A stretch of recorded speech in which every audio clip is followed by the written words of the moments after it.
ఎట్లా అనిపిస్తుంది? దీనికి మీరు ఎట్లాంటి కృషి చేశారు? బ్యాక్ ఎండ్ ఎట్లా వర్క్ చేశారు? అంటే గత టీఆర్ఎస్ ప్రభుత్వంలో 10 సంవత్సరాలు దీన్ని నిర్వీర్యం చేశారు. దీన్ని పట్టించుకునేవాడు లేడు. తదనుగుణంగా మొత్తం క్షీణించిపోయింది. ఈ వ్యవస్థనే క్లోజ్ చేసే పరిస్థితికి వచ్చింది. వాస్తవంగా కార్పొరేషన్ని క్లోజ్ చేసే పరిస్థితికి వచ్చింది. ఆ తర్వాత రేవంత్ రెడ్డి గారు ముఖ్యమంత్రి అయిన తర్వాత రేవంత్ రెడ్డి గారు, భట్టి గారు, మన సహచరులందరూ కలిసి కార్పొరేషన్ చేసేటప్పుడు ఈ కార్పొరేషన్ నాకు చైర్మన్గా ఇవ్వడం జరిగింది. అప్పుడు ఈ పరిస్థితి చూసిన తర్వాత ముఖ్యంగా లాభ నష్టాల కంటే కూడా దీని మీద ఆధారపడ్డటువంటి ఎస్సీ, ఎస్టీ, బీసీ, మైనారిటీ ఉన్నటువంటి హస్తకళాకారులు ఎవరైతే ఉన్నారో వాళ్ళ జీవనోపాధి లేకుండా పోయింది. వాస్తవంగా వాళ్ళని పట్టించుకునేవాడు లేడు. వాళ్ళకి ప్రొడక్ట్స్ తయారు చేస్తే అమ్మే పరిస్థితి లేదు. ప్రొడక్షన్కి కావాల్సినటువంటి డబ్బులు ఇచ్చే పరిస్థితి లేదు. సామాన్యులు కాబట్టి వీళ్ళందరూ కూడా వాళ్ళ జీవితాల్లో వెలుగును పూర్తిగా ఆర్పివేయడం జరిగింది గత ప్రభుత్వంలో. దీన్ని పట్టించుకోరు అసలు ఎవరు. ఇది చాలా ముఖ్యమైనది. భారతదేశంలో ఎక్కడైనా కూడా ఈ చేతి వృత్తి కళాకారులు లేనిది దేశమే లేదు, రాష్ట్రం లేదు, అట్లనే గ్రామం లేదు.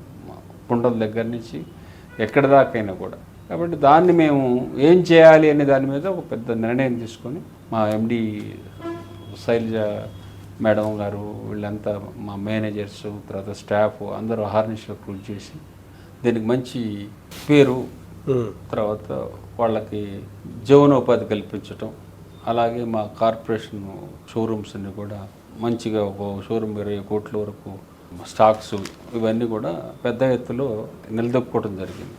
అంటే మీరు దానికి సంబంధించి గత గవర్నమెంట్లో చూస్తేనేమో వేరే కార్యక్రమాలు అంటే అప్పుల పాలైపోయిందని చెప్తా ఉన్నారు. అప్పుడు ఎంత అప్పుల పాలైంది? జీతాలు కూడా సరిగ్గా చెల్లించలేని పరిస్థితి గత గవర్నమెంట్లో అసలు ఈ కార్పొరేషనే క్లోజ్ అయ్యే పరిస్థితి. జీతాలు చెల్లించడం కాదు, కార్పొరేషనే క్లోజ్ అయిన పరిస్థితి.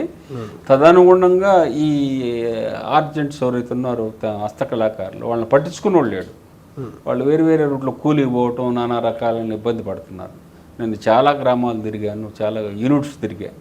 వాళ్ళ యొక్క జీవన విధానం మీద నాకు చాలా జాలి అనిపించింది. ఇంత మంచి కళాకారుల్ని మనం వదులుకొని మన కళని ముందుకు తీసుకుపోకుండా కళ అంతరించిపోయే పరిస్థితి ఏర్పడ్డది. కరెక్ట్గా వాస్తవంగా మనం పట్టించుకోకపోతే కళ అంతరించేది. కొన్ని కళలు అసలు మళ్ళీ మనకు దొరికేవి కావు. చరిత్రలో అది మనం చేయరానటువంటి తప్పు. డబ్బులు వస్తాయి పోతే, రాజకీయాలు వస్తాయి పోతాయి, కానీ వాళ్ళ కళని అది కట్ అయిపోతే. ఇప్పుడు నిర్మల్లో కళాకారులు ఒక 50 మంది 60 మంది ఉన్నారు చెక్క బొమ్మలు. ఒకప్పుడు ఆ ప్రాంతమే ఆ పేరు వచ్చింది. ఆ కళలకు దూరం అయిపోయారు పాపం, సంఖ్య తగ్గిపోతా. ఎందుకంటే వాళ్ళకి సరిపడా జీవనోపాధి లేనప్పుడు వేరే ఆల్టర్నేటివ్ మార్గాలు ఎన్నుకున్నారు. ఇప్పుడు మా కళాకారులు హ్యాపీగా వేరే వాళ్ళని తీసుకొచ్చి కూలికి పెట్టుకునే పరిస్థితి, కానీ వీళ్ళు కూలికి పోయే పరిస్థితి లేదు. తెలంగాణలో మాత్రం రేవంత్ రెడ్డి గారి ప్రభుత్వం వచ్చిన తర్వాత దీనికి చాలా ప్రాముఖ్యత ఇచ్చారు. అట్లా స్కిల్ యూనివర్సిటీ కూడా ఏర్పాటు చేశారు. అంటే ఆల్రెడీ దీనికి సంబంధించి కేంద్ర ప్రభుత్వంతో, కేంద్ర హస్తకళలకు సంబంధించిన శాఖతో సంప్రదింపులు జరిపారా? వీటికి సంబంధించి అంటే శిక్షణ ఇప్పించడానికి తరగతులు కావచ్చు, ఏమైనా అట్లాంటి చర్యలు తీసుకున్నారా? సెంట్రల్ గవర్నమెంట్ 100% మనకు కోఆపరేట్ చేసి, ఉదాహరణకు 2 చెప్తా. ఎంఎస్ఎంఈ నుంచి ఒక 5 కోట్లు లోన్ ఇచ్చారు. పెంబుర్తి అని ఇక్కడ. ఈ పెంబుర్తిలో ఇత్తడి సామానుకు సంబంధించిన అన్నీ కూడా తయారు చేస్తారు, విగ్రహాల కాడి నుంచి ఎవ్రీథింగ్. వాళ్ళకి ట్రైనింగ్ లేదు. మేము వచ్చిన తర్వాత అది భారతదేశంలో బ్రహ్మాండానికి కళ్ళది. మేము వాళ్ళకి మళ్ళీ ట్రైనింగ్ ఇచ్చి వాళ్ళకి మిషనరీ తీసుకొచ్చి ఇచ్చాం. వాళ్ళకి సొసైటీస్గా ఏర్పాటు చేసి ఒక 5 కోట్ల రూపాయల మిషనరీకి నేనే ఓపెనింగ్ చేశాను ఎంఎస్ఎంఈ నుంచి. దానికి మొత్తం కూడా సెంట్రల్ గవర్నమెంటే దానికి చేసింది వర్కౌట్.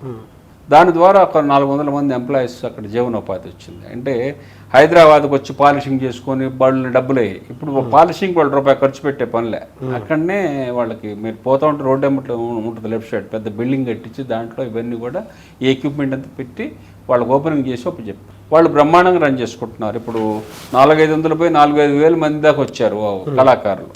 వాళ్ళ జీవనోపాధి బ్రహ్మాండంగా ఉంటుంది. ఎక్కడ పోయినా ఏ విగ్రహం అయినా కూడా వాళ్ళే ఇస్తున్నారు.